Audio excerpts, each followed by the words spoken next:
Hace 18 meses estuvo con nosotros nuestro invitado de hoy, el consejero de Sanidad de Castilla-La Mancha, Jesús Fernández Sanz. Consejero, gracias por acudir a esta llamada. Le estoy, como siempre, muy agradecido. Muy bien, muchas gracias. Gracias a ti, Ernesto. Cuando usted vino teníamos medicina responsable, tenía 4 millones de visitas y 500.000 usuarios. Hoy puedo decir que gracias a los que están aquí, a nuestros patrocinadores hoy, Lindes, Emergen y Sandoz, tenemos unas cifras sorprendentes y me gusta compartirlas. Tenemos ya hoy 20 millones de páginas vistas y 6 millones de usuarios únicos en 3 años. Estamos en el top 3 de las publicaciones del sector, según la empresa oficial GfK, que mide las audiencias digitales en España. Consejero, no es fácil este sector, hay que trabajar muy duro, usted lo sabe. Lo nuestro es otra cosa, pero también nos empeñamos en hacer cosas distintas para dinamizar el mundo de la sanidad y divulgarlo. Y hoy quiero contarles algo que nos agrada muchísimo y quiero que vean algo. Hemos realizado un documental para la Organización Médica Colegial que lleva por título Soy Médico. Y desde esta semana estamos emitiendo este documental en 15 países, los más importantes de Europa, y ampliaremos otros muchos, pero desde hoy se está emitiendo en Inglaterra, en Italia, en Alemania, en Francia y, por supuesto, en España, a través de la plataforma Rakuten. Ustedes lo pueden ver si quieren, es a la carta, lo pueden ver esta noche íntegro, y lo van a poder ver muy pronto en todas las televisiones autonómicas. Es decir, trascendemos ya del mundo del nicho nuestro sanitario, porque creemos que la sanidad es lo que más importa a los ciudadanos. Y me gustaría que vean todos ustedes la introducción del documental, porque creo que es bueno que vean lo que hacemos y cómo queremos vender la sanidad a través de nuestros mejores médicos en el mundo, en este documental que, como digo, ya se está emitiendo en los principales países europeos. Si le parece, consejero, nos retiramos un poquitín y ya está. No, por favor. Por favor. ¿Cómo estáis?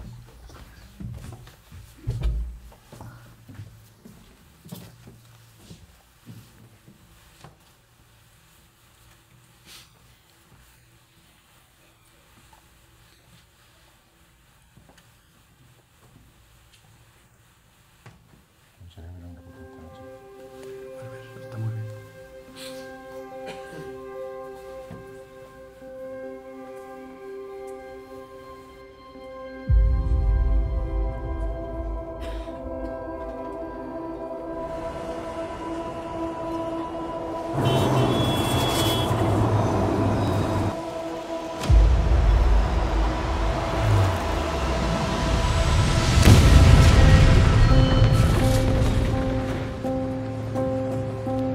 El mundo está cambiando a una velocidad de vértigo.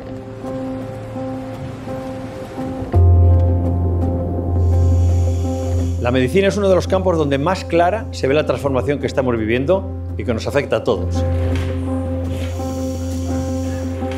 Vivimos una época marcada por los avances tecnológicos que realmente no tiene precedentes.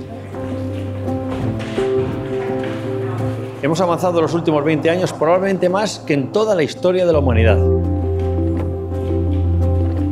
En el campo de la medicina, del ojo clínico de un buen médico y con pocas herramientas para el diagnóstico, hemos pasado a la medicina de precisión, al diagnóstico por imagen, a tratar enfermedades que ni tan siquiera han dado todavía la cara, a la cirugía robótica, a las terapias génicas. Creamos atlas celulares y estamos ya mapeando el cerebro, lo que nos lleva a un futuro que va a cambiar sin ninguna duda el concepto que tenemos a día de hoy del ser humano. España está en la vanguardia de esta revolución. Nuestros médicos son reconocidos y respetados. Representan sin ninguna duda lo mejor de la marca España. Nos sentimos muy orgullosos de su trabajo, de los que salen en las listas de los mejores y de los que cada día ven a sus pacientes sin titulares en los medios de comunicación. Porque todos ellos tienen un mismo objetivo: mejorar nuestra calidad de vida, cuidarnos y curarnos. Su esfuerzo, su conocimiento, su talento, su humanidad les ha llevado a la élite mundial. Desde que era muy pequeña tenía interés, curiosidad por saber cómo funcionaba el cuerpo humano. Me acuerdo uno de los primeros libros que me compré es un libro de fisiología del cuerpo. El significado profundo de ser médico tiene muchos aspectos la medicina. Ayudar a la gente desde un espacio de empatía, de amor y de compasión. Devolverles la felicidad y hacer que la gente estuviera contenta. Nosotros nos dedicamos a mejorar la vida de las personas. Esa relación médico-paciente es uno de los compromisos de los médicos, uno de los compromisos del Código de Odontología Médica.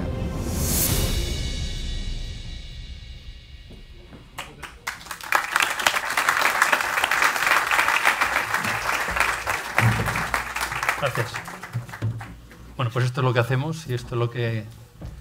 Gracias, Tomás, por encargarnos el documental, que yo creo que el documental dura 80 y tantos minutos porque en el circuito internacional de televisión tiene que durar un tiempo mínimo y por lo tanto es la duración del documental. Bueno, al consejero de Castilla-La Mancha le conocen todos ustedes, lleva 3 legislaturas como consejero, es un caso para estudiar la política española. Yo creo que es algo difícil de conseguir, lo podríamos estudiar si quiere. Y es muy... Hay que hablar con Paje antes. Eso le iba a nombrar a Paje. Es uno de los hombres más cercanos del presidente García Paje, de Emiliano García Paje. Y hoy vamos a hablar de sanidad y de política porque las circunstancias mandan.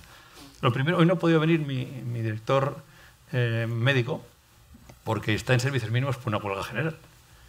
Que, bueno, pues ya que estamos aquí, vamos a hablar un poco de política y de sanidad. Una huelga general convocada por Comisiones Obreras y UGT que afecta más o menos a nuestra vida. Mucha gente ni sabe que hay huelga general, pero sí a la vida de los hospitales.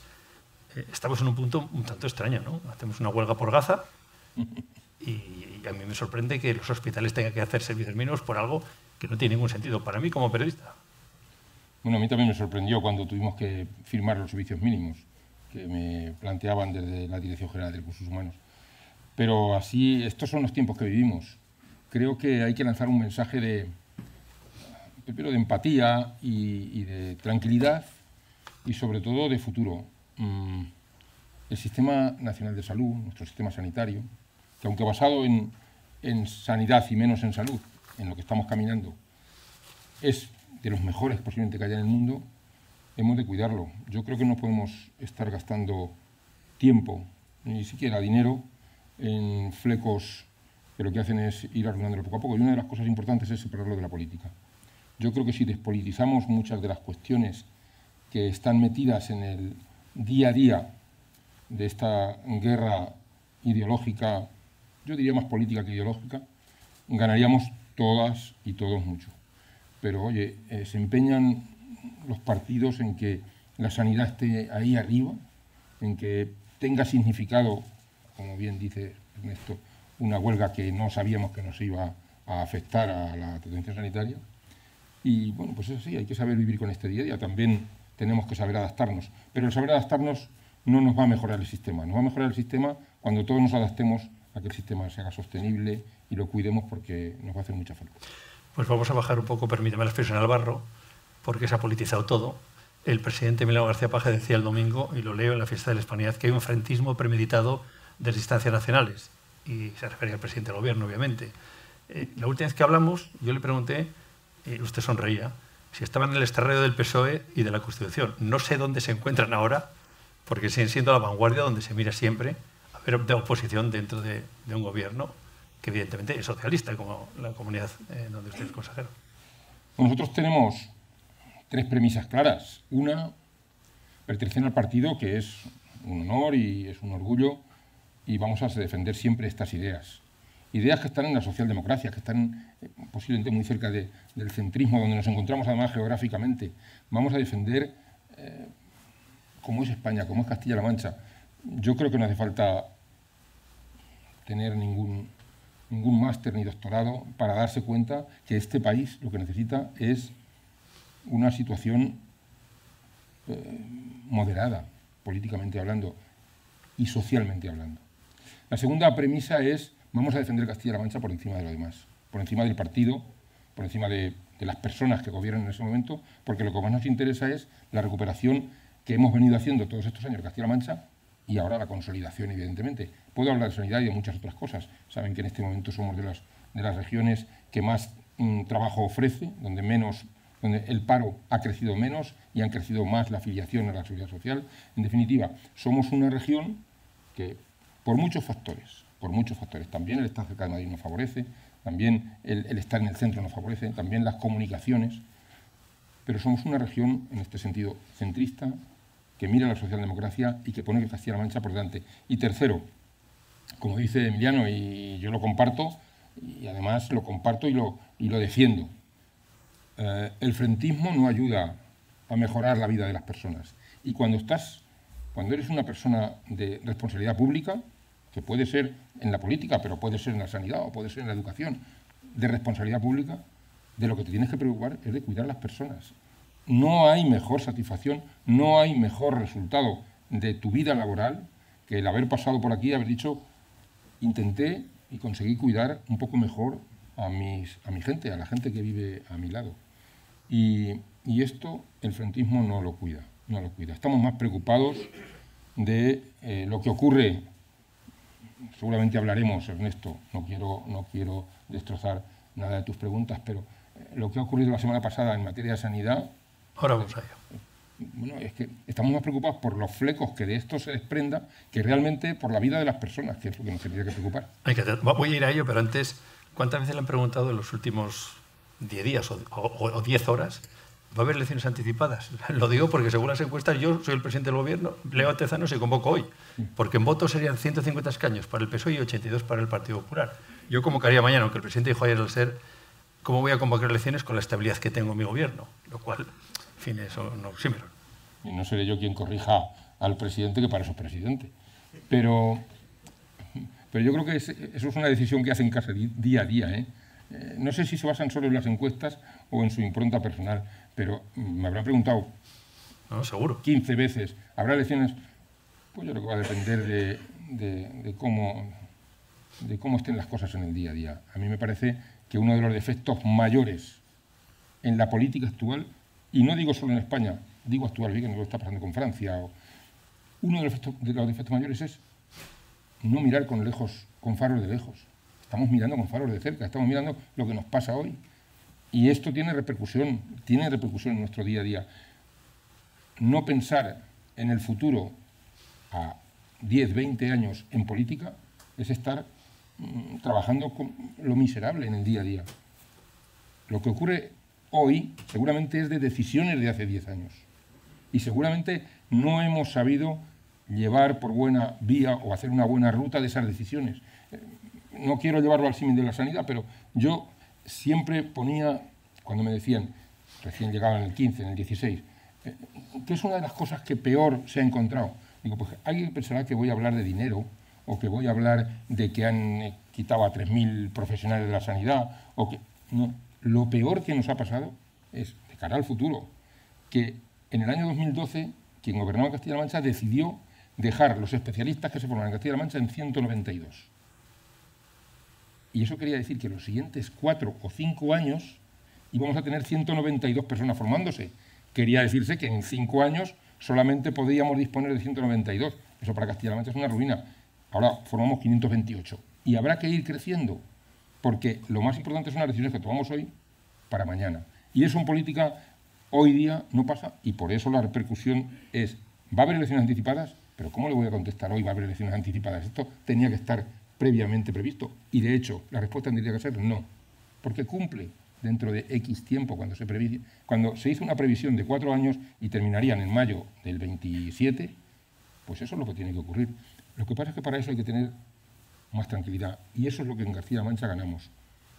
Como bien dice Emiliano, se meterán con nosotros o con él, y con los que estamos con él, porque nos dicen que somos de derechas, nos dicen que somos el lado oscuro del Partido Socialista.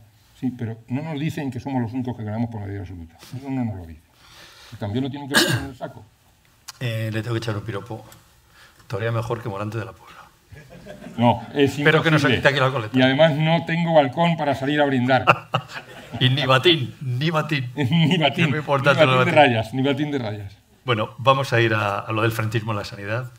Estamos en puertas de muchas elecciones autonómicas. Yo mantengo desde hace casi un año que uno de los campos de batalla va a ser la sanidad, sin duda. Lo estamos viendo y lo seguimos. Lo es. ¿Verdad, Ernesto? De hecho, bueno, el 9 de octubre todo el mundo hablaba de Gaza, pero empezaron a hablar de aborto y del cribado de Andalucía. Con razón no sería, pero lo lanzan a la actualidad y meten la salud de por medio y todo el mundo entra al trapo. Hay que decir la realidad. Empecemos por qué le pareció la dimisión, o el cese, o como lo queremos llamar, de su compañera, la que conoce bien, Rocío Hernández. Y yo tengo una duda que no acabo de resolver. ¿Este fallo de protocolo se da en otras comunidades, como la suya? ¿Es fallo de protocolo? ¿Es de seguimiento? ¿Es diseño de protocolo o de la ejecución del procedimiento? Sigo sin aclararme, probablemente por mi ignorancia. Yo sé de comunicación, pero no de sanidad. Me gustaría que nos lo aclarara. En cuanto al cese, se llama cese por una cuestión administrativa. Es que es un cese que llevas el Consejo de Gobierno se tiene que pronunciar y se tiene que pronunciar con un cese. Puede que haya sido una dimisión en toda regla, pero la palabra justa o correcta es decir cese. Por lo tanto, eso. ¿Y qué opino? Bueno, pues que yo creo que estaba sometida Rocío a un estrés en los últimos días que posiblemente no le dejaría trabajar en condiciones normales y quizá esa fue la mejor decisión en esos momentos. El protocolo. Lo digo porque el protocolo viene del anterior, de María Jesús Montero, que vino a la asociación. Vamos a aclararlo un poco, ¿no? Los protocolos suelen ser buenos todos y antiguos con revisión. La mayoría de los protocolos provienen de cuando empezó el cribado de cáncer de mama en España, previo a los 2000 aproximadamente. Nosotros en Castilla-La Mancha llevamos 30 años con este cribado aproximadamente. Y nuestra primera revisión se produjo en el 2010, una pequeña revisión hubo en el 2014 y ahora estamos, hace 2 meses y medio más o menos, comenzamos con la revisión actual. Estamos en plena revisión del protocolo. Revisiones que cambian muy poco las decisiones del protocolo. En algunas comunidades ha cambiado la edad de participación. Nosotros estamos en 45-70, pero hay comunidades que están en 47-70, hay comunidades que están un poquito por debajo de 45 hasta 65. En definitiva, eso es una cosa de las que puede cambiar. Otra cosa de las que puede cambiar es el llamamiento. En la mayoría de sitios es automático y por carta, pero en otros lo han hecho de otra manera. O sea, pero el protocolo toca muy poco esas, o también la parte clínica, que es, hay una entrevista prefijada en los protocolos de lo que hay que preguntarle a cada mujer, y eso también cambia poco. ¿Por qué? Porque el protocolo está basado principalmente en lo que ocurre en el ámbito científico, que es la clasificación del cáncer de mama en el mundo. Está clasificado en 5 fases, por decirlo de alguna manera, que se llaman BIT-RAS. Puede ser BIT-RAS 0 a BIT-RAS 5, pero el 0 se trabaja muy poco, aunque también está contemplado en el protocolo. Por lo tanto, el 1 y el 2, el BIT-RAS 1 y 2, son muy fáciles de entender, que es o nada, o normal. El BIT-RAS 4 y 5 son muy fáciles de entender, que es probablemente maligna o maligna, y donde está la discusión es el BIT-RAS 3. ¿Por qué? Porque exige más tiempo, más dedicación y más revisión. Quien tiene en un screening de mama, en un cribado, un diagnóstico primero de BIT-RAS 3, significa que seguramente le tendrán que hacer más pruebas, necesitará más tiempo, y necesitará ser citada más allá de los 2 años que el cribado exige. Por lo tanto, ahí es donde... ¿Qué es lo que ha fallado? Porque ahora dicen, claro, tal vez vamos a ver a todas las mujeres. ¿Dónde ha fallado? Es decir, fallo a lo mejor, donde realmente se produce en todas las comunidades las decisiones difíciles y donde puede haber escollos o discusiones, es en el BIT-RAS 3. La llamas, no la llamas, lo comunicas, cómo, quién lo hace, porque en el 1 y en el 2 está claro que se lo comunica a la mujer, más aproximadamente igual en todas las comunidades, de una determinada manera, que es por escrito, y en el 4 y 5 siempre debe ser el médico de atención primaria, o eso es lo que nosotros entendemos. Puede haber sitios donde se hace a través de los radiólogos intervencionistas, radiólogos normales, o los cirujanos o los ginecólogos, pero es una noticia que no le puedes dar por teléfono ni por carta a la mujer. Tienes que llamarla a tu consulta y decirle, tiene usted probablemente un tal, se le va a tratar y la vamos a derivar al hospital, y tienes que explicárselo bien. Y en el BIT-RAS 3 es que hay un abanico grande. ¿Qué ha podido ocurrir en Andalucía? Porque en ese BIT-RAS 3, de una manera u otra, han hecho, pues por circunstancias que nadie sabe y que yo no tengo conocimiento y no puedo hablar de ello, ha podido ser así. Pero creo que es muy importante que, primero, que todos tengamos un protocolo parecido. Segundo, que todo el mundo conozca dónde se produce esto. Y tercero, que estemos muy atentos a las revisiones y actualizaciones del protocolo y que además sepamos pedagógicamente explicarlo a la sociedad. Un BIT-RAS 3 no tiene por qué ser un cáncer. En este momento estamos descubriendo, todo el mundo seguramente, en España seguro, en Castilla-La Mancha también seguro, lesiones de menos de 3 milímetros. De menos de 3 milímetros, que puede que en algún momento sea un falso negativo o sea un falso positivo, o no haya sido apreciada de cualquier manera. Por lo tanto, que es un mundo complicado, pero quedémonos con una cosa importante, Ernesto. Yo creo que esto hay que trascenderlo a la sociedad. El cribado, el screening de cáncer de mama en este país ha salvado montones de vidas. Nosotros podemos decir que en el último año 350 mujeres, me arriesgo a un número que será similar a este que estoy diciendo, 350 mujeres han sido descubiertas en un momento de su cáncer que ni siquiera había dado síntomas, que ni siquiera podía haberse palpado y que seguramente hoy están viviendo bien y con un pequeño intervencionismo en su vida diaria. Esa es la parte importante del screening. Nos decía Carlos Cordón, que fue nuestro premio de la excelencia, que lo más importante en el avance con el cáncer es el cribado, que es lo que está salvando más vidas. Va a entrar la ministra en acción aquí, la vamos a citar varias veces. ¿Sí? La ministra se plantea ahora el tema de los cribados, no quiere decir que los pone bajo sospecha, pero los pide en todas las comunidades. Y pide los datos de mama, colon y cervix. Lo inmediato sería, bueno, pues vamos a enseñar todos los datos y así todo el mundo se tranquiliza. Nosotros no tenemos ningún problema. De hecho, es verdad que nos han pedido y es verdad que los estamos preparando para enviarlos. En nuestro caso, hablo de Castilla-La Mancha porque el resto no puedo hablar porque no lo conozco, pero es una preparación de datos fácil, perdón por la palabra, lo ocupa el sistema, o sea que directamente mandar lo que el sistema dice.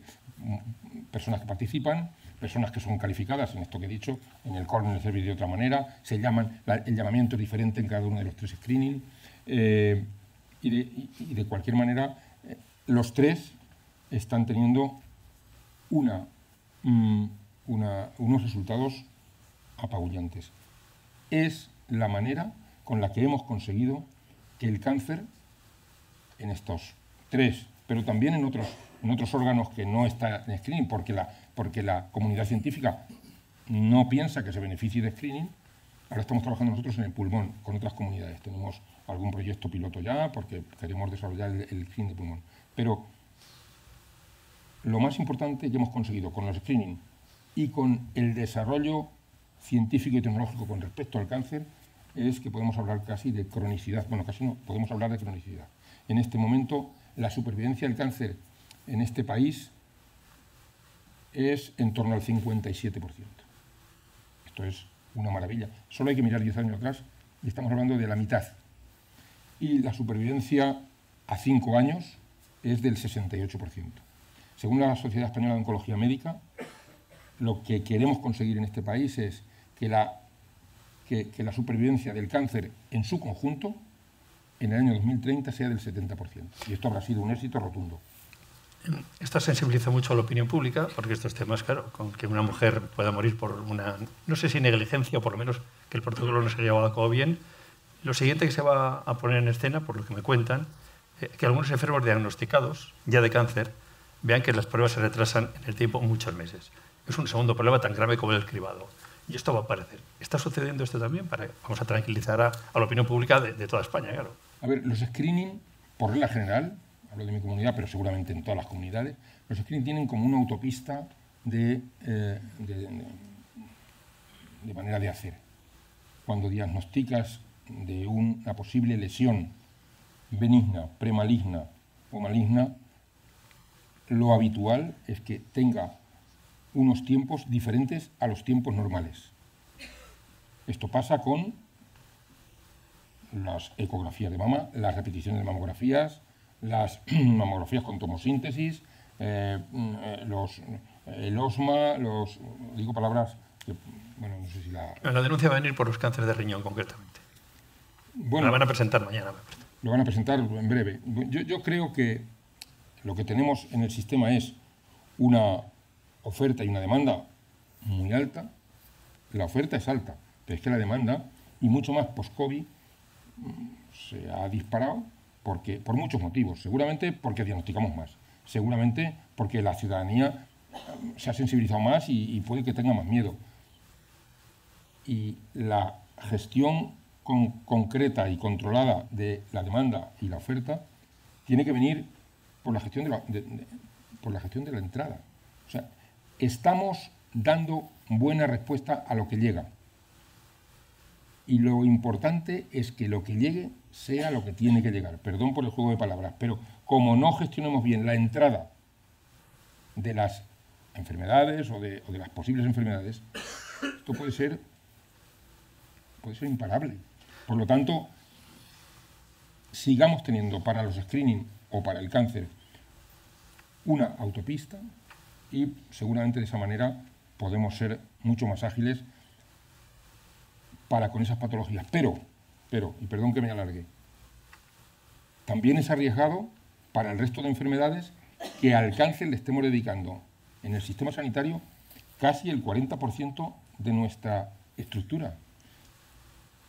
Vale con que cualquiera nos acerquemos a hablar con un jefe de cirugía de cualquier hospital de este país y te puede decir, el 70% de los quirófanos que tengo esta semana están dedicados a oncología. Eso quiere decir que solo el 30% los tenemos dedicados al resto. Por lo tanto, diagnosticar más, cronificar, exige un apretón de cinturón importante del sistema. Tengo muchísimas preguntas y ya vamos fatal de tiempo. Vamos a intentar resumir. Hay que ir evidentemente hoy a otro de los temas del día, que está en todos los medios de comunicación, el aborto. Yo creo que se ha abierto un melón de forma innecesaria, porque todos sabemos que es imposible que entre en la Constitución como derecho fundamental, porque requiere 2/3 del Congreso y del Senado. Por lo tanto, no entiendo muy bien a qué viene todo esto. Y una cosa que me sorprende, que no sé si usted también, y aquí le quiero poner un compromiso, en la página del Ministerio, cuando se habla del feto, no se habla del feto, se habla el contenido del útero, que para mí es la forma más dura de deshumanizar al no nacido. O sea, estamos entrando en una pelea innecesaria totalmente en este mundo con la de cosas que hay en la sanidad y en la política, vaya. Es una opinión personal. Sí, la terminología muchas veces mata cualquier relato que puedas tener. Hay que ser cuidadoso con la terminología. Y cuando estamos hablando de la vida, mucho más. Y cuando estamos hablando de algo tan sensible como es el embarazo o el parto o el aborto, extremadamente más. Por lo tanto, desapruebo todo lo que no sea natural en este ámbito. También desapruebo que hayamos abierto este melón de una manera absolutamente tonta. Es un déjà vu. Innecesario. Claro, o sea, esto ocurrió ya en este país. Tenemos una ley que está bien, que puede estar más o menos de acuerdo, pero que te exige cumplirla. Y a propósito de eso, nosotros tenemos el registro en Castilla-La Mancha porque lo exige la ley. Y luego, ahora hablamos del registro. Y luego, en ese registro, pues se escribe voluntariamente quien considera, los médicos que consideran. Pero es verdad que a un médico, y aquí está nuestro presidente y podrá decirlo mucho mejor que yo, no se le puede exigir estar o no en un registro de objetores, tiene que decidirlo. Y si en una comunidad no tenemos personas, médicos, que voluntariamente lo quieran llevar adelante, lo que tenemos que hacer como responsabilidad pública, como responsabilidad política, como responsabilidad con nuestros ciudadanos, es que con el dinero público podamos ofertar a nuestras mujeres que viven en Castilla-La Mancha poder llevarlo a cabo, que lo dice la ley. Ya está, ahí ha terminado todo el problema. Enseguida vamos a las listas, que desde luego lo que ha explicado es bastante claro, pero a mí me sorprende las razones que se han dado para blindar el aborto como derecho fundamental. Dos razones. La aula reaccionaria que estamos sufriendo, que nos pretende volver a situaciones superadas. Bueno, y la jibarización de la sanidad pública, porque en las comunidades del PP se produce una bajada de calidad del servicio público de salud y se apuesta por la privatización que afecta a la interrupción del embarazo. Yo creo que hoy en día en España nadie tiene ningún problema para abortar. Una mezcla que lo dificulta todo. Que la política del Partido Popular, donde gobierna o donde quiere gobernar, fuese que el modelo público se privatizase ya lo explicarán, o que lo expliquen. Yo creo que a mí me resulta difícil que con un sistema sanitario público como el que tengamos haya gente que quiera denostarlo o que quiera que acabe. No me lo creo. Y por otra parte, como mejor le puede ir a este país, lo dice el consejero de la comunidad que más sanidad pública ofrece desde el punto de vista asistencial. Nosotros, todo lo que hacemos en Castilla-La Mancha, el 98,2% de la prestación que ofrecemos es pública. O sea que no soy dudoso. Pero a la vez que digo esto... No solo eso, que además defiende la privada. Sí. Ya lo he hecho en público. ¿Sí? Claro, es que a la vez que todo eso digo, cuando mejor le va a ir a este país en el sistema sanitario es cuando la pública y la privada les vaya muy bien. A los dos. Porque en realidad lo que necesitamos es cuidar bien a nuestros ciudadanos y nuestras ciudadanas. Y lo podemos hacer con sinergias, individual. Pero sobre todo lo tenemos que hacer salvaguardando la sanidad pública, que es un valor impresionante. Y no creo que haya nadie que quiera cargársela. Y si lo hay, me atrevo a decir, poco durará en el gobierno. Porque esto es uno de los valores de nuestra democracia. Luego vamos a hablar del sistema nacional, que le voy a hacer una pregunta muy concreta. Pero lo que no entiendo, el ultimátum de la presidencia del gobierno, la respuesta de Madrid diciendo que no hace una lista porque conculca los derechos. Pero sí me preocupa lo que ha dicho en La Vanguardia, esto se lo he leído a Luis del Val, el director general de Salud Pública y Equidad, Pedro Guillón. El registro de objeción de conciencia puede servir para ejercer fuerza política, para que les dé vergüenza a los médicos y presionarles. Y las listas negras, no sé, las llaman listas negras, creo que les mete presión a los médicos. Y la pregunta que me hago yo, bueno, ¿y por qué no a los anestesistas con la eutanasia o a los farmacéuticos con la píldora del día después? Es decir, lo de hacer listas es muy peligroso. Yo es que creo que no hay que hablar de listas negras ni blancas.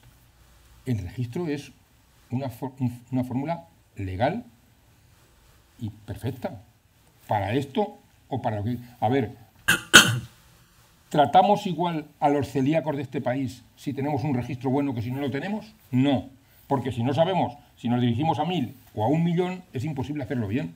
Por lo tanto, tendremos que tener un registro de celíacos. Esto es lo mismo. ¿Podemos decidir igual cómo se lleva a cabo en cualquier institución pública, privada o como sea, la práctica de un aborto si sabemos quién lo practica o quién no? Es que tenemos que tenerlo registrado. De hecho, la anonimización del propio registro solamente tiene acceso el gerente del hospital, nadie más. Yo, por supuesto, no tengo. Por lo tanto... Es que no se perjudica al médico que esté en esa lista. ¿Cómo? Que no se perjudica al médico que esté en esa lista. Ni se perjudican ni... Es decir, los registros son un amparo legal para ejercer cualquier tipo de prestación. Estamos en el ámbito sanitario. Hablar de negras, hablar de blancas, hablar de que si beneficia, si perjudica, esto es un ruido innecesario absolutamente. Hagamos caso a la ley, una ley garantista, y que, repito, que creo que tienes razón, Ernesto, que hemos abierto el melón vamos, absolutamente a la ligera y que debería cerrarse inmediatamente. Bueno, la política ya se ve a dónde nos lleva. Yo llevo 30 años en la vía política y la tinta del calamar se expande habitualmente cuando hay problemas en los partidos. Pero bueno, vamos a seguir hablando de líos de la sanidad. Usted es un buen amigo, y yo también, del consejero vasco, de Alberto Martínez, que ha dicho que se da de baja del Consejo mientras, lo leo, el Ministerio sigue manteniendo una actitud arbitraria hacia el País Vasco, ausente en sus competencias y con una sobrepresencia que no le compete. Y yo voy a contar una anécdota. Me contaba Alberto, en público, mira, yo la vez que fui al Consejo me lo había preparado y no se tocaron esos temas. Se trataron otros. Pero luego en la rueda de prensa se dijeron otros que ni yo había preparado ni se habían tratado. Esto es un lío. Esto es un lío. ¿El Consejo para qué sirve, entonces? A ver, un recuerdo, Alberto, sí.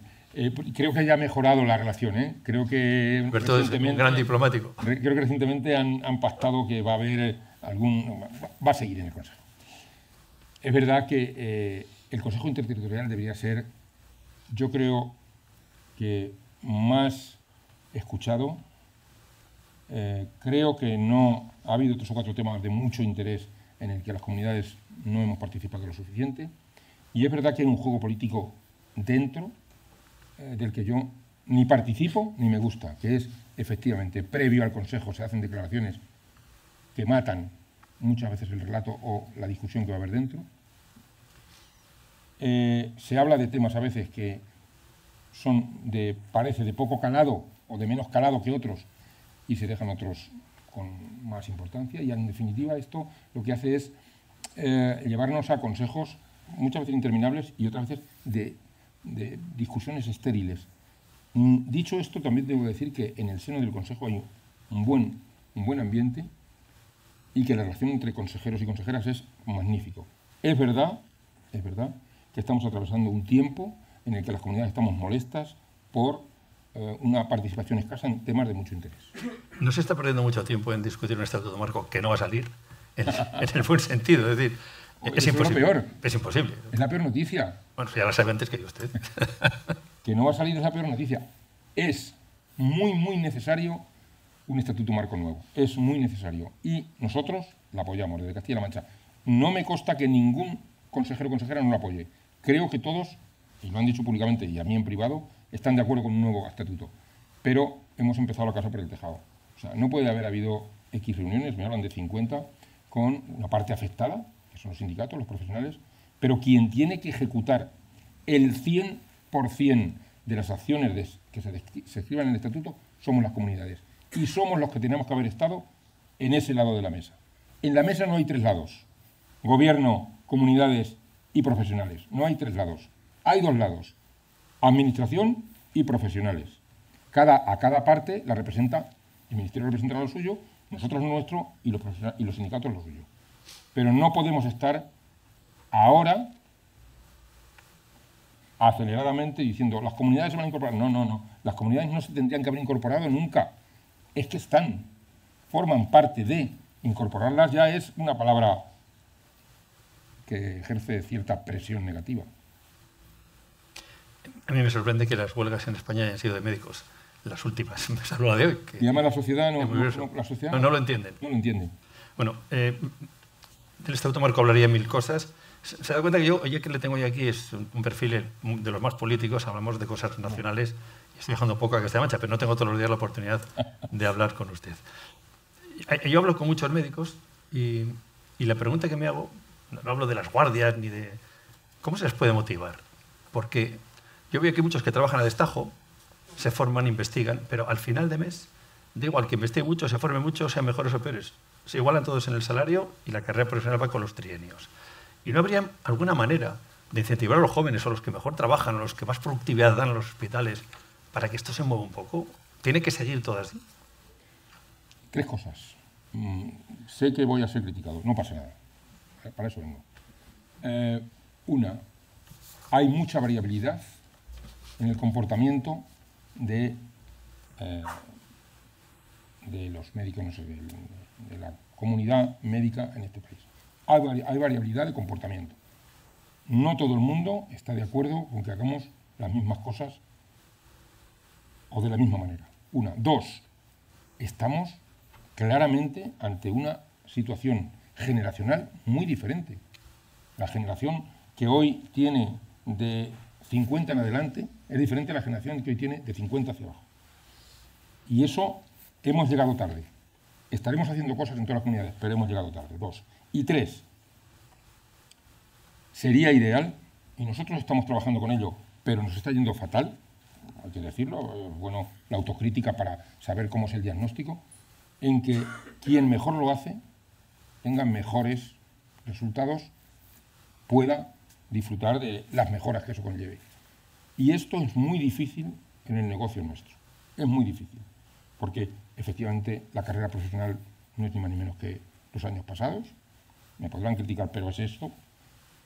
Es verdad que no estamos dedicando el tiempo necesario en nuestro sistema a la investigación, a la docencia, a la innovación, y es obligatorio.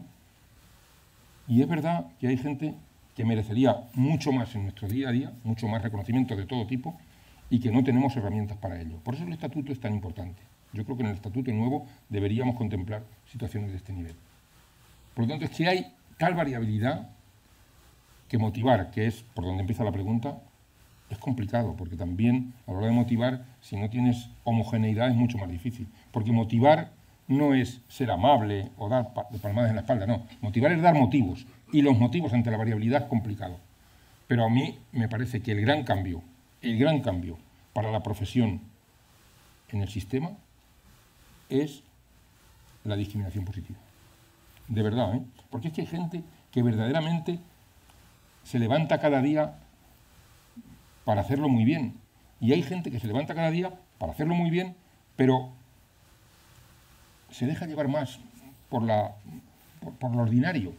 Y precisamente yo creo que lo extraordinario en nuestra profesión es muy importante. Temas como la humanización, temas como la innovación, temas como la dedicación a un montón de cosas que están más allá del propio diagnóstico. Ahora vamos a ir al gobierno del dato, que yo creo que es el presente, de que es el futuro, la renovación tecnológica, la transformación digital.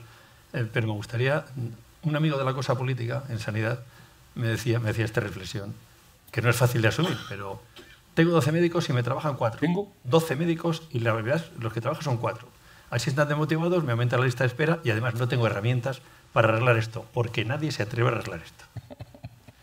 No le quiero meter un lío, pero... No, yo creo, a ver, que en la profesión médica, como en los electricistas y como en cualquier otra profesión, en los profesores, en lo que queramos, en los economistas, somos personas y como personas pues tenemos un comportamiento u otro. Hay gente más trabajadora, más comprometida, menos comprometida. Pues en nuestra profesión igual, no vamos a ser nosotros diferentes al mundo. Pues ahí en nuestro mundo hay gente que trabaja más y que trabaja menos. Y cuando uno tiene una producción X, te gustaría que todos la tuviesen, pero hay gente que no alcanza eso, por muchos motivos. Por lo tanto, de 12 que 4, no sé si eso es verdad o no. No le voy a preguntar cuánto le sobran. Que es verdad que todos nuestros profesionales médicos, no trabajan igual, ni rinden igual. Pues claro que no, claro que no. Voy a volver a la huelga de médicos porque tenemos unos médicos extraordinarios. Lo hemos visto en el documental y en el día a día. Los gestores lo hacen bien, más o menos. Y el sistema sanitario de España es un ejemplo al mundo. Entonces, ¿qué falla? ¿Por qué le ponemos a parir? No sé, igual tiene 100 años y hay que hacer algo nuevo, pero no tiene sentido. Decimos, todo va bien, qué bien lo hacemos, y sin embargo todos dicen, no falla y es insostenible. Ahora vamos a hablar de la sostenibilidad, cosa que odio, palabra que odio. Sí, yo no lo utilizo mucho. Volvemos atrás, como has dicho. Yo te tuteo y tú me das... Esto es bueno, pues nos tuteamos si quieres, porque ya nos conocen todos a los dos. Volvemos atrás. Hemos llegado tarde al equilibrio oferta-demanda. Hemos llegado tarde, está claro, porque la sociedad exige una respuesta seguramente inmediata, porque nos movemos con arreglo a lo que nos pasa mucho en el día a día, redes sociales, comunicación, malas noticias, y esto hace que la gente cobre miedo y quiera tener una respuesta rápida. Hay desequilibrio entre la oferta y la demanda. Y dos, estamos centradísimos, exclusivamente centrados, diría yo, en la sanidad, en diagnosticar, cuidar y tratar. Y eso, cada vez, como vivimos más, hemos cronificado muchas enfermedades y vamos a vivir hasta los... No, dicen que en el 2030 pasaremos el no sé cuántos % de 100 años. Bueno, pasarán. Hombre, sí, métanos en el paquete. Bueno, yo no sé, ya somos más... ¿Vamos a meternos el paquete los dos? Nos metemos en el paquete. Entonces, como todo eso es así y somos más volumen, y además en los últimos años que somos más consumistas del sistema, como tiene que ser, el error está en que atrás, al nacer, en los primeros años de la vida, la adolescencia, la juventud, cuando somos adultos jóvenes, no hacemos una responsabilidad sobre nuestra salud. Ha llegado la hora para el sistema, para que este sistema se alargue, para que este sistema siga siendo igual de bueno, que hagamos corresponsable a todo el mundo de su salud, no de su enfermedad. Cuando la persona está enferma, entra el sistema, único responsable del sistema. Pero cuando la persona está sana, la responsabilidad es del sistema y de la persona. No fumar, no beber, hacer ejercicio. También hemos modulado muy bien, porque la última vez de un titular que recorrió toda España, diciendo que, en fin, que no hay que morirse tanto, hay que ir al hospital porque hay que cuidar más la salud. Lo dijo muy bien, pero aquí como los titulares saben qué hacer, estos periodistas son la repera. Estos son tremendos. Bueno, le voy a preguntar, hablo de muchas cosas, medicina preventiva, lo voy a pasar, porque no tenemos tiempo, pero en la última entrevista me decías que la financiación no es la adecuada. ¿Qué ha cambiado? No. Y ahora hablamos de sostenibilidad. Pues qué pena, 18 meses para nada, pues sí. Con esta pelea. 10 años de consejero para nada. A ver, yo creo seguimos haciendo cosas, pero seguimos con una financiación muy mal distribuida. Mientras la financiación siga siendo cápita por habitante, las comunidades como la nuestra siguen en una caída libre. Somos 4 comunidades las peor financiadas, claramente como comunidad, no sanidad, como comunidad. Murcia, Valencia y nosotros principalmente, Castilla-La Mancha. Pero es que en sanidad se agrava con el tipo de territorio en el que trabajamos. Castilla-La Mancha son 80.000 kilómetros cuadrados, para 2.100.000 habitantes, 26 por kilómetro cuadrado aproximadamente, y con una dispersión tremenda y con la concentración de la población en los núcleos urbanos principalmente. Nosotros tenemos 203 centros de salud para estos 2.100.000 habitantes. Para 8 millones, Madrid, por ejemplo, tiene menos. Para Cataluña, menos. Solo Andalucía, Castilla y nosotros tenemos este volumen de dispersión. Que los centros de salud es lo de menos, el edificio es lo de menos, lo haces y lo mantienes, es poco. Lo peor es que tiene que haber recursos humanos que trabajen ahí. Bien, vamos a los recursos humanos y económicos. Yo no me creo nada si no hay una partida económica detrás. Esto lo he aprendido con los consejeros. Pero hablemos de la famosa palabra sostenibilidad, que ya es económica, social y medioambiental. ¿Vale? Yo soy escéptico. Y lo digo porque los presupuestos son ficticios y se engaña el sistema desde el primer día. Es decir, sanidad, si no llega el presupuesto, se la amplía. Nadie se atreve a que un hospital se quede a medias. Y todos los hospitales, casi ninguno, cumple los presupuestos, por lo menos en muchas comunidades. No se hace trampas al sistema desde el principio. Va a ser algo sostenible si las cuentas ya sabemos que no son reales. Pues, dicho esto, voy a tener que hablar con el resto, a ver cómo lo hacen, porque nosotros Hacienda nos penaliza, pero bien. Intentamos, por supuesto, en el día a día conseguir cumplir los presupuestos. No son de chicle los presupuestos, no se estiran de esa manera, y lo que hay que hacer es una buena programación. Nosotros, desde el año 15 que llegamos, programamos las obras que íbamos a hacer y es lo que estamos haciendo. Lo que es difícil es que entren más obras porque no contamos con más presupuesto. Y hemos dicho, no podremos acometer muchas de las cosas que seguramente deberíamos porque no tenemos la financiación adecuada. No es un problema del presupuesto, es que también hay que cuidar a los mayores a través del sistema social, también hay que educar a través de la educación, también hay que hacer carreteras, también hay que fortalecer el empleo, también hay que cuidar a los empresarios, aunque la salud sea lo más importante, pero hay que hacer otras muchas cosas. Y para eso, cuando he dicho la dispersión, los centros de salud, esto pasa en todas nuestras carteras. La financiación autonómica o cambia o muchas de las cosas que estamos haciendo podrían caerse. Vamos a hacer algunas cosas, es que son tantas cosas, voy a intentar saltar muchas. Por ejemplo, la última vez hablamos de la ley de tiempos máximos o garantías para cortar listas de espera. ¿Cómo les va? A ver, nosotros estamos expectantes primero lo que vaya a sacar el Ministerio, que creo que es una norma global que nos va a venir muy bien. El Ministerio tiene cosas que hacer en esto y esta es una de las importantes. Hablan de tiempos que nosotros es la que en nuestra ley de garantías estamos en nuestro borrador, es lo que tenemos puesto, 120 días para cirugía, 60 días para consulta, 30 días para pruebas. En este momento estamos cumpliendo en consultas, somos la comunidad primera, la que está por debajo de 60, la única de este país que cumple, llevamos ya varios meses con esto. En quirúrgica estamos por debajo de la media y en pruebas también. Lo que pasa es que nosotros publicamos la lista de espera cada mes de todas las especialidades y de las tres, quirúrgica, pruebas y consultas, y casi ninguna comunidad lo hace y compararnos es muy complicado. Es que las listas de espera son siempre un punto para la política muy complicado, pero a mí me parece que hay mucha demagogia en la lista de espera. Voy a hacerte mi razonamiento. Consumimos sanidad, probablemente por encima de nuestras posibilidades, porque es muy accesible, es gratuita y por lo tanto todo el mundo va al hospital con un acceso fácil y cada vez más pruebas. Esto implica más atención, esto implica pruebas más caras, cronicidad, más gente, más necesidad de médicos. Y aquí nace por narices. Yo creo que la lista de espera es parte del éxito del sistema. Es decir, atiende a tanta gente que tendremos que esperar. Luego ya veremos cómo la reducimos. No lo podría explicar mejor. O sea, Muchas gracias. Yo creo que es gran parte del éxito del sistema. O sea, si un sistema no ofreciese lo que ofrece, no habría lista de espera. Está clarísimo. De hecho, allí donde tú incumples, no donde más lista de espera hay, que esto es una confusión, hay que explicarlo bien. La gente no va a la privada porque llama lista de espera. La gente principalmente se cambia pública-privada, privada-pública, porque hay cambios en los dos sentidos, cuando no se le trata como considera que hay que tratarlo.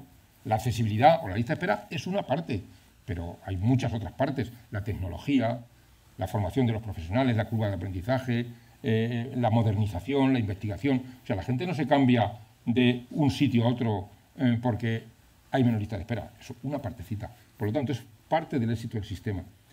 Y es que lo comparto todo. Es que es una demagogia. Es que... Me estaba acordando de nuestro amigo Alberto Martínez, sí, el disgusto con la Osakidecha, que le hizo perder votos, precisamente, sí, pero no porque fuera mala, que son magníficos los servicios de la Osakidecha, sino porque había un desencanto que dice que es que tarda mucho en atenderme. Luego estaban encantados con la atención. Como hay gente que dice que el hospital es bueno porque se come bien. O sea, depende cómo comas en casa también. Son estas pequeñas cosas que no les entienden. Y además que es muy difícil hablar de que tal comunidad o tal otra comunidad, autonomía, es mala o buena.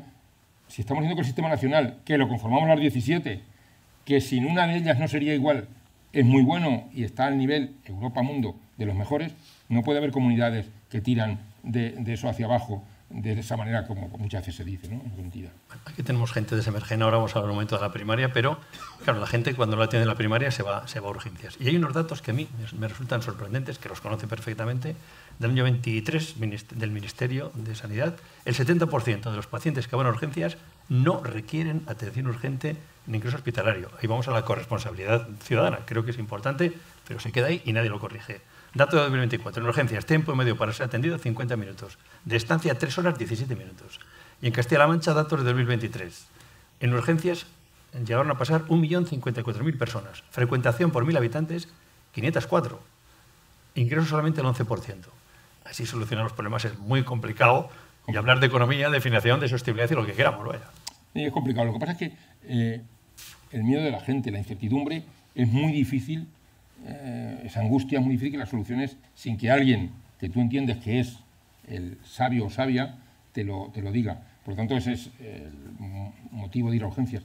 Si es porque la primaria está más o menos de una manera o de otra, mire, me gustaría que hubiese un repaso, esos datos son públicos y además están, de los últimos 5, 8 años en las urgencias y en atención primaria y en las derivaciones. Han crecido las urgencias de primaria y de hospitalaria. No han crecido más las derivaciones y no ha crecido mucho más la actividad. Quiere decirse que no van, la gente no va porque esté colapsado un nivel u otro. La gente va porque cree que lo necesita. Lo que hay que hacer es trabajar atrás, como decía antes, para que entiendan cuándo hay que utilizar el sistema. Pero de golpe y porrazo no le podemos decir, oye, que lo que hacéis es que utilizáis mal el sistema y vais mucho. Error. Me alegra escuchar que la urgencia la marca el paciente, en definitiva. La marca el paciente. Muchas veces. La derivación de primaria a hospital de urgencias es la misma que históricamente venía siendo atrás. Es la misma. Nuestros profesionales de primaria no mandan más a la urgencia hospitalaria. Por cierto, ¿no? ¿ha llegado el 30% del presupuesto ya para la atención primaria? A ver, era un objetivo para esta en los presupuestos, en la mayoría de las comunidades no está dibujado como tal. Atención primaria está. ¿Por qué? Porque los presupuestos están configurados por capítulos y artículos. Y no hay un capítulo o artículo primaria. Hay un capítulo 1 que es de personal, un 2 que es de gastos corrientes y bienes y servicios, un 3 que tal, un 4 que son... En fin, hay hasta 7 capítulos y no está diferenciado atención primaria y hospitalaria. Está todo mezclado. Pero nosotros sí diferenciamos cuántos son los profesionales de atención primaria, cuánto es lo que gastamos en infraestructura, en tecnología. Y lo que hay discusión, bajo mi punto de vista, y nosotros defendemos un modelo, es que hay que contar en atención primaria, para decir cuánto se destina, con el gasto farmacéutico. Porque el gasto farmacéutico, que está en capítulo 4 de la receta, y en capítulo 2 el del hospital, en el numerador ponemos todo el dinero. En mi caso, 4.000 millones de presupuesto en sanidad. En el numerador, en los 4.000 millones está el gasto en receta. Si tú en el denominador, no pones el gasto en receta, para decir cuánto te gastas en primaria, estás desequilibrando esa cifra. Por lo tanto, sí hay. Nosotros decimos que queremos llegar al 28-30% a final del año 27. Esa es nuestra propuesta. Estamos en el 26-27%. Si le quitas la farmacia, nosotros estaremos en el 16%. A ver si me da tiempo de hacerle 3 o 4 preguntas más, porque vamos ya muy mal. La semana pasada fue el congreso de Semergen. Su presidente, José Polo, decía que desde el Ministerio y algunas comunidades no se nos quiere escuchar. Tenemos las agendas saturadas, exceso de carga burocrática, falta de medios diagnósticos o clínicos. En realidad, yo lo digo siempre, viejos problemas que tal vez necesitan nuevas formas de solucionarlo, porque desde hace 3 años los mensajes son siempre los mismos de atención primaria y seguimos en el mismo punto. Pues solo espero que el doctor Polo no se refiera a nuestra comunidad, porque no es nuestra política. Queremos y debemos, o por el orden, debemos y queremos escucharles, porque forman parte de nuestra vida. O sea, un sistema sanitario no se hace sin las sociedades científicas, sin los colegios profesionales, sin los sindicatos, sin los ciudadanos, sin la administración. Somos un todo. Pata que falta, cojera que te llevas. Por lo tanto, hay que escucharles. Y además de escucharles, no es tan importante escuchar, es como la participación. Lo más bonito que hay es que todo aquel que se acerque pueda contar con que tenemos proyectos en común. Eso es lo mejor, porque tener proyectos en común es hacer política común, es hacer política sanitaria común. Y esto es lo que pretendemos. Tenemos buena relación con todas las sociedades científicas. Creo que caminamos en el buen sentido. Creo que estamos, concretamente en la atención primaria, creo que estamos muy de la mano con las sociedades científicas, concretamente con Semergen. Acabamos de estar un rato hablando con Belén y no tengo ninguna duda. Pero vamos, la puerta está abierta a que... Y somos de las pocas comunidades que tenemos una Dirección General de Atención Primaria. Eso es importante. Muy rápido. Hace 18 meses hace aquí un guiño a la industria farmacéutica pidiéndoles trabajar de la mano. ¿Cómo le va? Bien. La industria farmacéutica es otra de las patas importantes. ¿Por qué? Porque nosotros ponemos una N, ponemos a las personas del sistema, que ese es uno de los grandes aciertos para ser el país. España es el país donde más ensayos clínicos se hacen del mundo. Y es, perdón, de Europa. Y es porque nuestra N está a disposición de. Pero ellos ponen el conocimiento científico y ponen la innovación. Por lo tanto, ahí estamos. ¿Por qué les pedí ayuda? Porque nosotros llevamos 2 años con un instituto de investigación. Instituto que no existía. Nosotros, la investigación en Castilla-La Mancha estaba dispersa en la geografía sanitaria. Ahora hemos conseguido, en 2 años, hace 3, pero realmente 2, tener un solo instituto, ubicado en Toledo, donde se hace toda la investigación de Castilla-La Mancha. Eso nos ha hecho más fuertes, eso nos ha hecho poder decirle a la industria, venir ahora, que ahora tenemos más fuerza para ser socios con vosotros, y está respondiendo bien. No sé si les puede ayudar en algo que, bueno, que no lo sé. El principal cliente de la industria es la administración, y muchos se quejan que desde el año 2015 sus contratos no pueden estar indexados. Antes lo estaban, el IPC en los últimos 10 años ha subido un 25%. Esto repercute evidentemente en su cuenta de resultados. Pero claro, hemos tenido un apagón, la energía eléctrica ha subido, los aranceles, que claro, y el oxígeno, pero el oxígeno tiene sus tanques de aluminio que también sube. ¿Se puede hacer algo para apoyar a la industria que también tiene que ganar dinero? Sí, hombre, ya gana, ¿eh? No... Bueno, pero bueno, ellos se quejan. Nunca está de más. Pero lo digo, consejero, porque hemos estado la semana pasada los dos en el Consejo de Ingeniería Sanitaria y se quejaban de esto. Sí, esto yo creo que sí se puede seguir haciendo cosas. Creo que hay mucho que hacer con la innovación, con el almacenamiento, con la distribución, con la dispensación y también con la prescripción. A todos los niveles, en los 5 niveles de trabajo, se pueden hacer cosas. Yo creo que acelerando un poco más en este país la innovación y la presentación de las nuevas fórmulas, daríamos un gran paso. Y en eso estamos. Yo creo que esto tiene que ir de la mano de una política común entre todas las comunidades. Aquí una comunidad sola no hace nada, no, es un grano de arena. Entre todas, y la labor del Ministerio es clave, creo que se está trabajando en ese nivel, pero es verdad que con una lentitud mayor de la que la mayoría desearíamos. Bueno, tengo que acabar y me queda toda la transformación digital, pero como venimos de contarle en muchos sitios, pero sí me gustaría por lo menos cómo está aplicando. Todo el mundo dice que sin la renovación tecnológica ya no hay acto médico sin acto tecnológico, la transformación digital va mucho más allá de la digitalización y el gobierno del dato, la calidad del dato para el uso primario, secundario, yo creo que va a ser el futuro, no, tiene que ser el presente y el futuro inmediato. Yo creo que lo está implementando en Castilla-La Mancha. La palabra es transformación digital, no es... El dato es muy importante, pero aquí la transformación digital y el resultado de la misma es la clave. Decía en Málaga hace poco, que me decías que estabas allí, que nunca será la sustituta, ni la IA, ni la transformación digital será el sustituto de las personas, nunca, pero es una herramienta que en este momento no solo debemos utilizar, sino que debemos tenerla en primera línea. La transformación digital nos va a traer ayuda en la innovación, en la tecnología, en el comportamiento diario, en la pedagogía que tengamos que hacer y en la relación con los pacientes, con las personas, con los pacientes y cuando no sea paciente, también con la salud. Por lo tanto, tiene que formar parte de nuestras vidas, sí o sí. Nosotros tenemos una agencia de transformación digital para todo el gobierno en Castilla-La Mancha. Además, tenemos una Dirección General de Salud Digital en nuestro servicio de salud. Por lo tanto, hay que prestarle toda la importancia, hay que correr, porque hoy día es el sector posiblemente que va más rápido en consecución de objetivos y tiene que incorporarse con la misma rapidez los resultados de esos objetivos. Necesitaríamos una entrevista solo para hablar de esto. Seguramente. Pero no quiero abusar de su tiempo ni de nuestros invitados. Por cierto, me va a permitir hacer un guiño. Yo no sé, Ana Rosa, si me está escuchando, ¿le puedes poner lo que nosotros también queremos entrar en el futuro, como la medicina? No, ¿nos vamos ahí o esta vez no? No, pero no hace falta, porque me van a ver a mí ahora. Pero vamos a hacer ya... ¿Has cambiado de gafas? Y también, los dos. Esto es la coquetería masculina, pero aquí hace feo, ¿no? Pues luego hablamos de las gafas. Este soy yo, pero no soy yo. Es mi avatar y vamos a hacer ya noticias con inteligencia artificial y este es el primer ensayo, esto es una prueba, pero la quiero enseñar, que estamos en familia, que hablamos de tecnología, también la comunicación quiere estar a la altura de la renovación tecnológica de la sanidad. Vamos a verlo. Hola Ernesto, no pongas esa cara, soy tu avatar digital.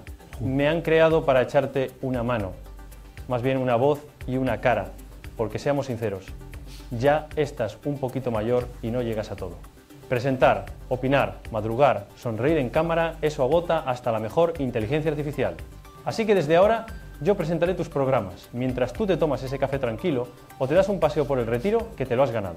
No te preocupes, mantendré tu estilo, riguroso, elegante y con un poquito más de píxeles. ¡Vamos! que la tele del futuro no espera a nadie, ni siquiera a ti. Bueno, como no me esperan, Joder. ahí lo tenemos. Estamos trabajando en ello enseguida. Yo creo que en unas semanas podremos ver ya información con inteligencia artificial en medicina Es que me responsable. da un poco susto. Hay que avanzar, ¿no? Hay que avanzar. Luis del Val ha estado pendiente, como siempre, de la conversación y a ver cómo le ponen la nota al Vamos a consejero. ver. Gracias, Luis. Buenos días. Hola, buenos días. No es el avatar, es Luis. Es Luis. Sí, tres dimensiones. Cuando conocí a don Jesús Fernández Sanz solo tenía bigote.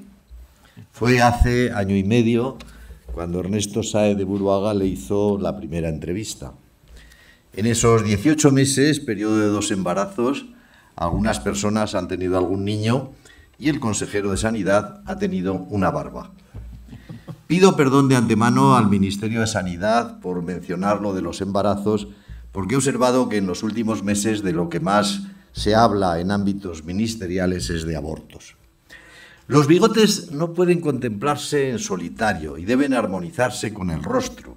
Y naturalmente el protagonismo del bigote se ha diluido porque pasa a ser un componente más del conjunto. Sin llevar a cabo grandes investigaciones, me he enterado de que la barba no ha sido un acto personal, sino una petición de su hija, lo que nos advierte de un padre complaciente y capaz de dar la cara por su familia, o en este caso, de ocultarla bajo la barba.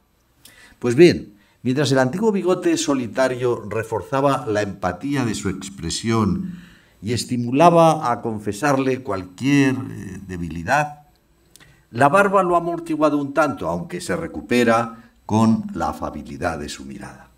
Clásico vestuario y discreto, incluso la corbata, una de esas corbatas para pasar inadvertidas que jamás se pondría el millonario, hijo de millonario, Donald Trump.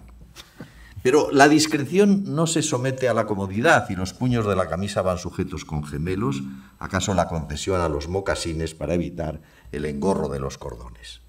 Es cierto, como ha insinuado Sáez de Buruaga al principio, que en alguna respuesta puede adornarse con una elegante media verónica, pero sus respuestas son claras y profesionales, lo cual es de agradecer en una persona que tiene un máster de veteranía política. Sus manos explicativas forman 2 semiesferas que parecen sujetar el balón de la vida, o se estrechan los dedos como metáfora de reclamar abrazos, o se sujetan sobre las yemas, reconociendo que hay opiniones enfrentadas y que los frentes deben ser suaves, como las yemas. Me agradó conocerle. No he cambiado de opinión, a pesar de que ahora lleva barba. Pero todos hacemos cualquier cosa por una hija. Dele la enhorabuena a la suya por tener un padre como usted. Gracias.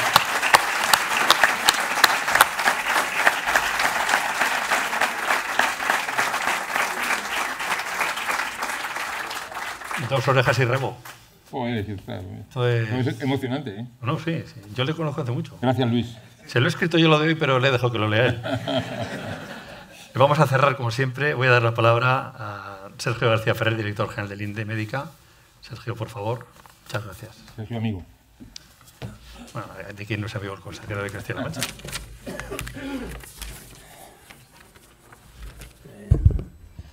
Buenos días, consejero de Sanidad, don Jesús Fernández Sanz, cargos de la Consejería de SESCAN. Qué bien representado está esta consejería. Da gusto, consejero.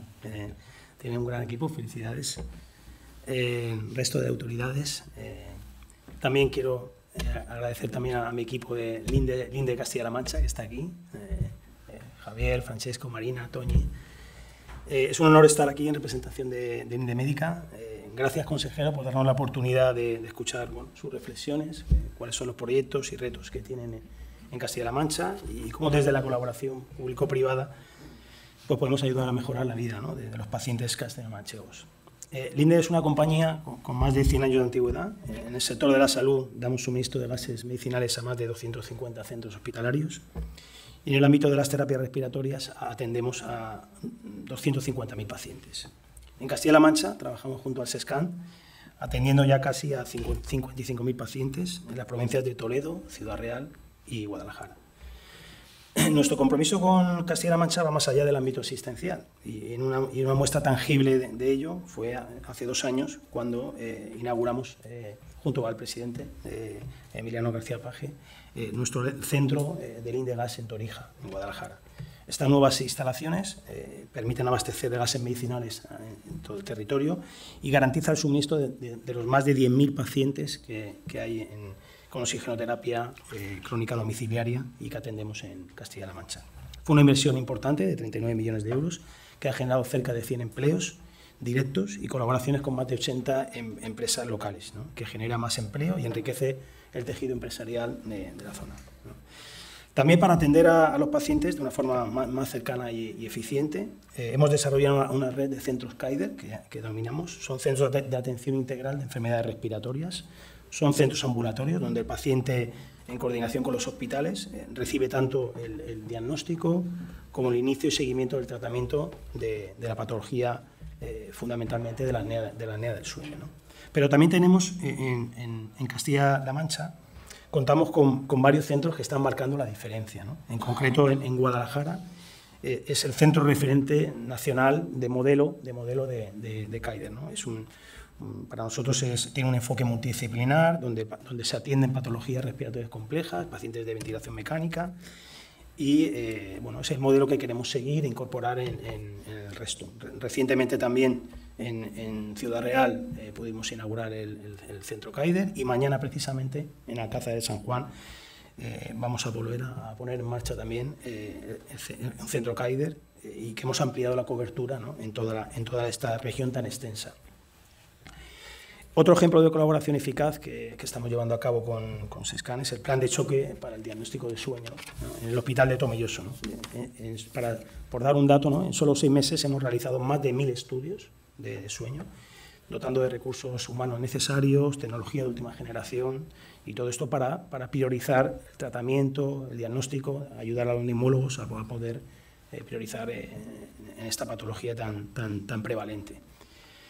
Esta experiencia además se va a replicar en otros hospitales, en Valdepeñas y también en Ciudad Real. También tenemos un plan también para agilizar al máximo el diagnóstico en esta patología.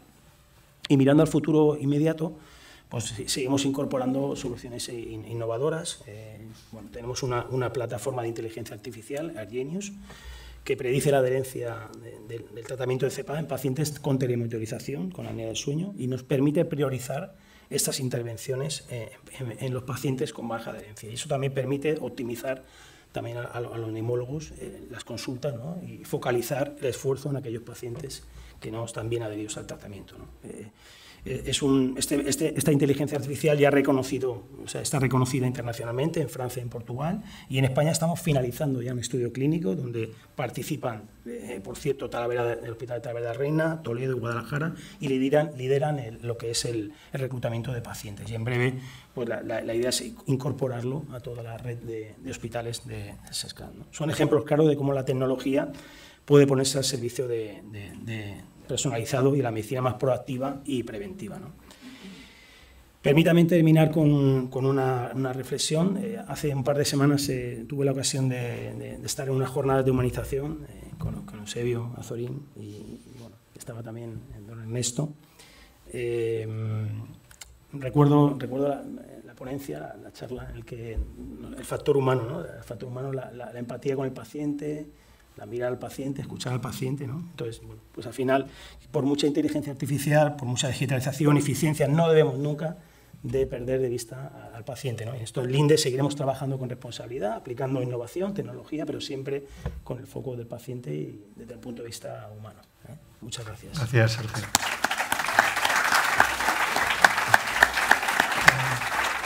Consejero, soy tan insensato que doy clases o doy conferencias a los médicos sobre cómo humanizar la medicina. Pues lo agradezco sin mucho. Comentarios, porque... No, eso es muy bueno. Y cerramos ya con Belén Guzmán, que es de la Junta Directiva de Semergen Castilla-La Mancha, que creo que los médicos de familia tendrán que decir algo del cierre. Gracias, Belén. Hola, buenos días a todos. y a todas. Antes de nada, muchas gracias a Ernesto, Medicina Responsable, por la invitación y darnos visibilidad, además en un sitio tan bonito. Gracias a todas las instituciones también, a la consejería, muchas caras conocidas. Bueno, me presento, soy Belén Guzmán. Soy miembro de la Junta Directiva de Semergen Castilla-La Mancha y formo parte del grupo de posicionamiento estratégico de atención primaria que hemos elaborado desde Semergen Nacional. Pero bueno, mi presentación oficial diría, soy Belén Guzmán, médica de familia. Semergen es la Sociedad Española de Médicos de Medicina Familiar y Comunitaria, pionera en España. Fue fundada en 1973 y hemos evolucionado hasta consolidarnos como una sociedad española de referencia. Consideramos que en un contexto de cambio estructural del sistema de salud, marcado, pues como ya además ha hablado previamente el consejero, de envejecimiento poblacional, de la cronicidad, desde Semergen queremos consolidar el papel como interlocutor técnico de referencia ante las administraciones públicas. Representamos un número muy importante de médicos de familia. De hecho, en Castilla-La Mancha, actualmente, ayer que estuve además comprobando los datos, somos la sociedad con más socios de médicos de familia. Son décadas impulsando la formación continuada acreditada. Tenemos diferentes cursos acreditados, tenemos máster enfocados a la cronicidad, tan importante, un reto para todos nosotros, y a la ecografía. Sabemos la importancia también pues, de la ecografía a pie de cama para todas las consultas. De hecho, en Castilla-La Mancha disponemos de ecógrafos en todos los centros de salud e incluso consultorios locales, que eso ha sido una ilusión además para todos aquellos que estamos metidos en el mundo de la ecografía. Y la formación, el impulso a la formación de formadores, ¿no? Que hay una cultura respecto a apoyar estas nuevas técnicas que tienen que estar pues, a pie de cama como médicos de familia, igual que hace unos años nos esperaba que otros compañeros especialistas, urólogos, cardiólogos, hicieran ecografías y actualmente está a la orden del día, pues nosotros de medicina de familia también. Como estaba comentando, nos adaptamos a las necesidades de los médicos de familia, sobre todo también en aquellos años de formación, durante los años de residencia. Contamos con una revista donde se edita además casos clínicos que puedan publicar los residentes, que está abierta a publicaciones tanto del mundo de la gestión, casos clínicos. Y sobre todo enfocar y mencionar aquellos grupos de trabajo. Contamos con un gran número de grupos de trabajo enfocados a la atención a la mujer, a la cronicidad, al envejecimiento poblacional. Estamos muy concienciados también con la resistencia antimicrobiana. Hablamos mucho de los grupos PROA, que además en Castilla-La Mancha tenemos. Soy coordinadora de uno de ellos y esto lo tenemos que tener aquí, las políticas de One Health, y desde las sociedades científicas y las sociedades de atención primaria tenemos que apoyar esto, porque para eso estamos, para eso estamos las sociedades, para alinearnos y fomentar la investigación, la formación, la atención comunitaria. No olvidemos. Hablo desde Semergen, somos una sociedad de médicos especialistas en medicina familiar y comunitaria. No es un apellido, forma parte del nombre. La comunitaria es una parte fundamental en nuestras consultas, en nuestra atención sanitaria. Nosotros somos médicos que estamos en consulta, que estamos sobre el terreno, que conocemos muy bien las necesidades de nuestros pacientes. Y eso conlleva a que estemos muy implicados en realmente qué es lo que la sociedad necesita, nuestros pacientes que vemos en consulta y nosotros como médicos, ¿no? Entonces, consideramos que esa prevención y promoción, a veces tan olvidada, pues tenemos que hacer bastante hincapié en ella, desde luego. No me extiendo más, que sí, que me pongo a hablar Bueno, comentar por último que yo creo que como mensaje final, decir que desde Semergen sabemos que apoyar la atención primaria implica fortalecer el sistema sanitario. Queremos ser partícipes, por favor, dejarnos ser partícipes de todos los proyectos que conseguiréis en los que podamos ayudar. Tenemos, como he dicho, grandes líderes, expertos en grupos de trabajo. Consideramos que podemos aportar, que dar nuestro granito de arena. Tenemos una visión muy global, con profesionales que trabajamos sobre el terreno, en nuestras consultas, con profesionales que trabajamos también en el mundo de la gestión y que podemos aportar, estamos aquí para ello, para ser partícipes de cualquier contribución que podamos ayudar. Estamos muy ilusionados de Semergen. Muchas gracias. Muchas gracias. Consejero, muchas gracias.